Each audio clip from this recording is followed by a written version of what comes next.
86 87ஆம் ஆண்டு என்ன நடந்தது இலங்கையில் வடபகுதியில் வடமராட்சி ஆப்ரேஷன் லிபரேஷன் அன்று இலங்கை ஆர்மியால் தொடங்கப்பட்ட ஒரு இராணுவ நடவடிக்கை. அதான் டெண்டில் கப்பை கடவை செய்த ஒன்றும் தோற்றதா சரித்திரம் இல்லை. அவங்கள அப்படி ஒரு இதானால் தர்சன் நியூஸில் போகுது வடபகுதியில் பண்ணியாட இங்கே நாங்கள் பண்ணி இல்லை அப்படி ஒரு நியூஸ் போய் கொண்டேன். உண்மையிலே மிராஜ் 2000 MiG 21, 27 இந்த விமானங்கள் மூலம் உணவுப் பொட்டலங்கள் போட்டிச்சினோம். டிக்ஸித் ஜேஎன் டிக்ஸித் அவர் புதாத்தில் எழுந்தவர். அதுக்கு ஆப்ரேஷன் பூமாலையாண்டு அவங்களே இது ஒரு நடக்குது. இப்போ பாருங்கள், ஆப்ரேஷன் லிபரேஷன் நடக்குது, ஆர்மி முற்றுகை இருக்குது, இந்தியா சாப்பாடு போடுது. இதெல்லாம் மே ஜூனா துன்னாலை என்ற ஒரு இடத்துல துன்னாலையில் பிறந்தவர். உங்களுக்கு என்னென்னு சொல்கிறோன்னா, கலிக கந்தன் கோவிலுக்கு முன்னால் போகிற ரோட்லாம் அவர்கிட்ட வீடு.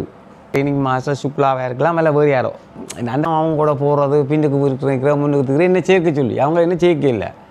வாகனமோட விருப்பம், எனக்கு மோட்டர் சைக்கிளோட விருப்பம், அவங்களோட 200ஓட விருப்பம், வேன் பழ விருப்பம், அப்படி அதெல்லாம் அந்த பின்னுக்கு முன்னுக்கு தெரிஞ்சது. இந்தியா வர பாப்பா எங்களை காப்பாற்ற போகணும். நான் சின்ன பிடி இருந்தானே நினச்சி கொண்டு இருக்கிறோம். இப்படி அது 15 சுற்றி அடித்து சீனுண்டா பயங்கர சீன். உங்களுக்கு படம் நீங்கள் இங்கிலீஷ் படம் பார்த்த மாதிரி கிடந்து எங்களுக்கு அந்த காப்பாட்டை வந்து ஒரு இதாக தான் பார்த்தோம். பிளீன் இல்லாமல் வந்து 10 கோடி இந்த பலாளி முகாமெல்லாம் இயக்கமும் இல்லை, ஆமியும் இல்லை. எனக்கு ஒரு சந்தேகம் வேண்டாம். இது ஒரு அப்படி கொதினி சந்தர்ப்பத்தில் இந்த கரும்புலி தாக்குதல் நடக்குது. இது அதே ட்ரக், நீல கலர் ட்ரக். ராஜீவ்காந்தி கொழும்புக்கு வந்துட்டார். இது நடந்தது ஜூலை 5ஆம் தேதி.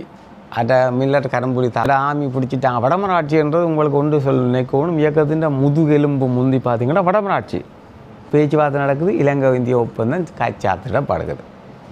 சரி, இங்கே யாழ்ப்பாணத்துக்கு MI-17 ஹெலிகாப்டர் பாரத ஏர்ன்னு சொன்னால் மிஸ்டர் பூரி அவர் தான் அந்த பெரிய பெரிய டேங்க் எல்லாம் வருது. நாங்கள் வாழ்க்கையில் பார்க்காத டேங்க் பெரிய. ஓஹோ, ஸ்ரீலங்கா ஆமிக்கு நல்லா மிதிக்க போகிறாங்க. அது இது எங்கட ஒரு மனதில் அவங்களும் கை காட்டி செய்யக்கப்படி எல்லாம் கை காட்டி இப்படி போகுது. ஏன்னா தெளிவண்ண உண்ணாவிரதம் இருக்க போகிறார். ஏண்டா இவங்கள் வந்த நாங்கள் எதிர்பார்த்த என்னவோ 17 பேரை பிடிக்கிறாங்க. 12 பேர் சைனடி செத்து போடணும். அதில் நீங்கள் போய் கேட்பேன் அவங்களை இயக்கமாங்க இங்கே இன்னைக்கு கேட்குறது என்னது பக்கம்னு சொல்லி. அப்போ எனக்கும் பேர்கள் தெரியும். நீங்கள் நினைக்கக்கூடாது என்ன டிரைவர் எல்லாம் பேர் சொல்கிறாருண்டு. இவர் இயக்காந்தியை நினைக்கிறார்.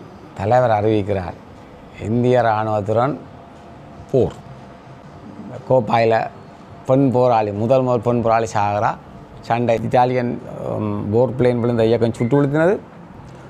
அதுக்குள்ளாம் சரத் பொன்சேகா கோத்தபாய ராஜபக்ச எல்லாம் இருந்தவன்ற ஒரு கேள்வி. நான் பார்க்குறீங்கள், கோட்டையை பார்க்குறீங்கள், அதை போய் ஒரு காலத்தில் எங்கட காலத்துக்கு பார்த்தீங்கன்னா அழுதிருப்பியால். எத்தனை பொடிகள் செத்தவங்க, எத்தனை க்ஷணம் செத்தது யாழ்ப்பாணத்தை அந்த சரௌண்டிங் அந்த ஏரியா. கேப்டன் விக்னம்னு சொல்லி 32 பேரை நினைக்கிறேன் கொண்டே அடிபட்டவங்க. அடிபட்டு புலிகளில் கண்ணி வடியில் அம்பிட்டு அவ்வளோ வெறும். சரி, வேணுமெண்டா நான் சொல்லுவேன். அதுதான் நீங்கள் ஒன்றே தெரிஞ்சுக்கொள்ளுங்க. உங்களுக்கு பார்க்க நல்லா இருக்கும், சூப்பராக கிடக்கும், அப்படி வரலாறுலாம் தெரியுது, எல்லாம் உண்மை. இங்கே எனக்கும் டேஞ்சரஸ் இருக்குன்ற நினச்சி பார்க்க சத்தம் மட்டும் உங்களை கேட்டிருக்காது. இந்த அதான் ஜாழ் மாவட்ட இராணுவ தளபதி விஜய விமல ரட்னா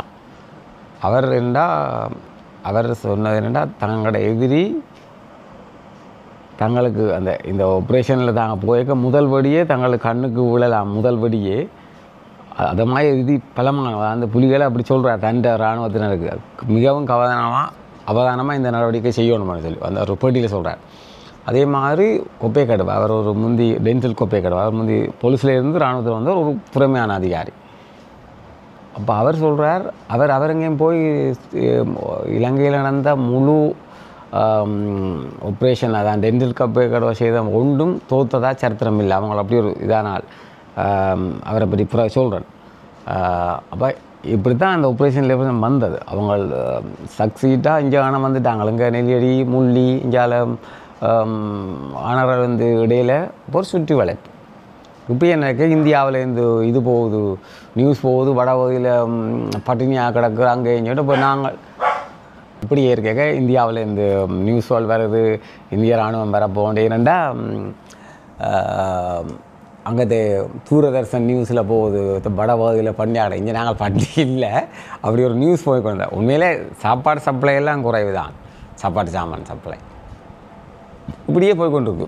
பார்க்க திடீரென்று ஒரு நாள் பார்க்க இந்தியா மிராஜ் 2000, மிக் 21-27 இந்த விமானங்கள் மூலம் உணவுப் பொட்டலங்கள் போட்டுச்சினோம். பல்லவழி, வேலனை, தீவு பக்கங்களில் இருந்தெல்லாம் உணவு பொட்டலங்கள். அதாவது அதுக்கு இந்தியா வச்ச பேர் பின்னாளி டிக்சித், ஜேஎன் டிக்சித் அவர் புத்தாத்தில் எழுந்தவர். அதுக்கு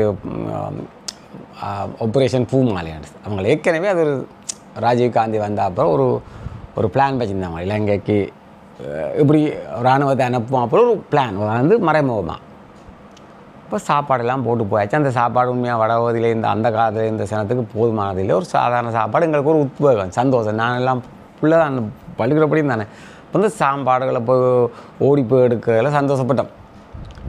இது ஒரு நடக்குது. இப்போ பாருங்கள், ஆப்ரேஷன் நடக்குது, ஆர்மி முற்றுகை இருக்குது, இந்தியா சாப்பாடு போடுது. இதெல்லாம் மே ஜூனா இந்த 1987 1987 ஆண்டு மே ஜூன் காலப்பகுதியில். டேட்டுகள்லாம் எனக்கு நினைப்பில்லை, இனி அதை யோசித்து கண்டுபிடிக்கலாம். யோசித்து பார்த்தா டேட் சரியாக செய்யுது. அப்போ இப்படியே நடந்து கொண்டிருக்கு. அப்போ எல்லோரும் நாங்கள் கதைக்கிற மாக்கள் எல்லாம் இந்திய இராணுவம் வரப்போகுது. ஆனால் ஒரு கதை சரி என்று இப்படியே நாள் போய்கொண்டிருக்க இயக்கமும் என்னென்னா, இயக்கத்துக்கு அது உங்களுக்கே புரிஞ்சிருக்கும், எல்லாம் முற்றுகை. இப்போ அங்கேருந்து அணரவாலாம் வன்னி குறு பிஞ்சால வரணும். அங்கே இடையில் ஒரு குறுக்க ஒன்று நிற்குது. இஞ்சால கடலால் வார வேண்டால் நீங்கள் கேரதுக்கு சங்குப்புட்டியால் வார வேண்டால் கஷ்டம். நாவக்குழியில் மாமி கேம்ப் இருந்ததை மறக்காதீங்க. இப்போ இப்படி காலகட்டத்தில் இஞ்சால பலாலி கோட்டை, அப்போ கோட்டையில் ஆமி இருந்தது. இப்போ இப்படியெல்லாம் பிரச்சனை இருக்கேக்கல, இயக்கம் பயங்கர நெருக்கடி. இப்போ இந்த சந்தர்ப்பத்தில் இந்திய இராணுவம் வரும்னு நாங்களும் இருக்க, இங்கால எல்லோரும் மனம் உடைஞ்சாச்சு. என்னண்டா முத்துடா இங்கால பிடிச்ச ஆக்களையெல்லாம் பூசாவுக்கு ஏற்றுறான் இராணுவம். மற்ற டென்டல் கோப்பையை கட்டு வேணும்னா அப்போ உங்களுக்கு எல்லாருக்கும் கொஞ்சம் உண்மையை சொல்லணும். கொப்பையை கட்டுவேன்னு சொன்னால் கொஞ்சம் பயம். ஆனால் அந்த கொப்பையை கட்டுவை தண்டை ஒரு பேட்டியில் சொன்னவர் என்னென்னு சொன்னால் நான் அதுக்கு சொல்கிறேன் உங்களுக்கு.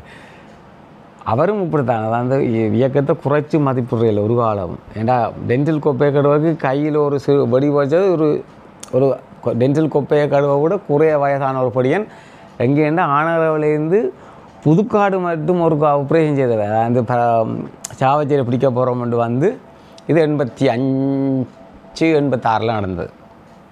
இப்போ அதில் அவருக்கு ஒரு வடி விழுந்தது. இப்போ அதில் வச்சு அவையெல்லாம் அந்த குறைய மதிப்பிடையில், அதாவது புலியலை. சரி, இது அங்கே ஒரு பக்கம் இருக்கட்டும். இப்படியே இருந்து கொண்டு இருக்க இப்போ இயக்கம் முற்றுகைக்குள்ளே இருக்குது, இடமில்லை. ஒன்றை கேட்டுக்கொள்ளுங்கோ, மில்லர். சில பேர்லாம் புளியான பாதையில் போகிறோம். மில்லர் துன்னாலை என்ற ஒரு இடத்துல துன்னாலையில் பிறந்தவர். உங்களுக்கு என்னென்னு சொல்கிறோன்னா, கலிக கந்தன் கோவிலுக்கு முன்னால் போகிற ரோட்லாம் அவற்றை வீடு. வசதியான ஆள், கஷ்டப்பட்ட ஆள் இல்லை. மில்லற்ற தாய்தப்பன் வசதியான ஆக்கள்.